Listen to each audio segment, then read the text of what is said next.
got so much motherfucking design on right now. Bring it down, bring it down, make it clap. I got 3 old guys, I'm the guap, bitches on my line, and you know. Assalamualaikum warahmatullahi wabarakatuh. Pernahkah teman-teman melihat gambar peta aliran proses dan teman-teman bingung cara membacanya? Nah, tenang saja. Di sini saya Muhammad Aqwa Muthorik selaku perwakilan dari kelompok 4 ingin menjelaskan tentang cara membaca peta aliran proses tersebut. Nah, tidak usah berlama-lama lagi, kita langsung simak videonya. Baik, untuk langkah pertama dalam memahami peta aliran kerja proses yaitu kita harus mengetahui identitas peta terlebih dahulu. Dalam identitas peta ini terdapat pekerjaan, nomor peta, peta alirannya bersifat kapan serta dipetakan dan tanggal dipetakannya. Dalam pekerjaan kita tulis pembuatan keripik singkong karena kita akan membahas proses pembuatan keripik singkong. Untuk nomor peta belum diketahui serta peta aliran proses bersifat sekarang dan dicentang pada kotak yang sekarang. Dipetakannya oleh kelompok 4 yang terdiri dari Sri Wahyuni NIM 01, Fijri Muhammad Devanda NIM 05, Hadiswanto NIM 36, serta Aqwa Muthorik NIM 39. Tanggal dipetakannya ini pada tanggal 17 September 2025. Untuk langkah yang kedua yaitu kita harus memahami uraian kegiatan. Tabel uraian kegiatan. Di tabel ini ada chart atau lambang, ada jarak, jumlah, serta waktu dalam proses pembuatan keripik singkong. Untuk lambangnya sendiri terdiri dari lingkaran, kotak, tanda panah ke kanan, delay, serta segitiga terbalik. Untuk lambang lingkaran ini menandakan operasi, pada lambang kotak menandakan pemeriksaan, serta lambang panah ke kanan menandakan transportasi. Untuk simbol delay menandakan tunggu, serta segitiga terbalik menandakan penyimpanan. Pada proses yang pertama yaitu bahan singkong diterima dalam jumlah besar yang masuk ke dalam transportasi dengan jarak 10 meter, jumlah bahan baku 5 kg, serta waktu tempuh selama 0,1 jam. Untuk proses yang kedua yaitu pensortiran singkong yang masuk ke dalam pemeriksaan dengan jumlah 5 kg serta waktu selama 0,3 jam.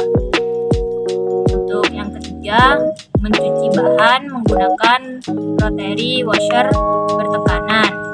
Ini masuk ke dalam pemeriksaan dengan jumlah bahan baku sebanyak 5 kg serta waktu selama 1 jam.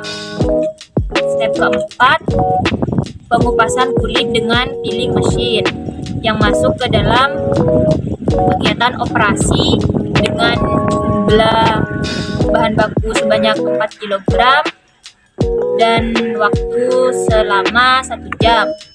Langkah kelima, bahan diiris menggunakan slicing mesin yang masuk ke dalam proses operasi dengan jumlah 4 kilo serta waktu selama 1 jam. Langkah yang keenam, irisan direndam dalam larutan garam, kapur, dan natrium metabisulfit yang masuk ke dalam proses operasi dengan jumlah bahan baku yaitu 4 kilo serta waktu 3 jam. Step ketujuh, bahan digoreng dengan continuous fryer dengan suhu terkontrol yang masuk dalam proses operasi dengan jumlah 4 kg serta waktu selama 0,17 jam. Step yang ke-8, bahan setelah digoreng masuk ke mesin de-oiling untuk meriniskan minyak berlebih yang masuk ke dalam proses operasi dengan jumlah bahan baku dengan jumlah singkong sebanyak 3,5 kg serta waktu lama atau waktu 0,08 jam. Step yang ke-9, bahan dimasukkan ke dalam seasoning drum, lalu ditaburi bumbu bubuk yang masuk ke dalam proses operasi dengan jumlah 4 kg serta waktu 0,08 jam. Cut.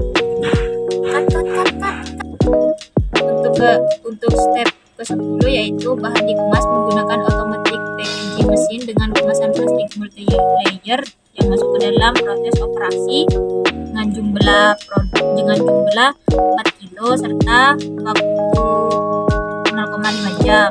Step ke-11, produk jadi disimpan di gudang dengan yang masuk ke dalam proses penyimpanan dengan jumlah 4 kg dan waktu selama 24 jam. Dan untuk proses yang terakhir yaitu pendistribusian ke pasar atau toko swalayan yang masuk dalam proses transportasi dengan jarak 10 meter dengan jumlah produk 4 kg serta waktu tempuh selama 0,1 jam.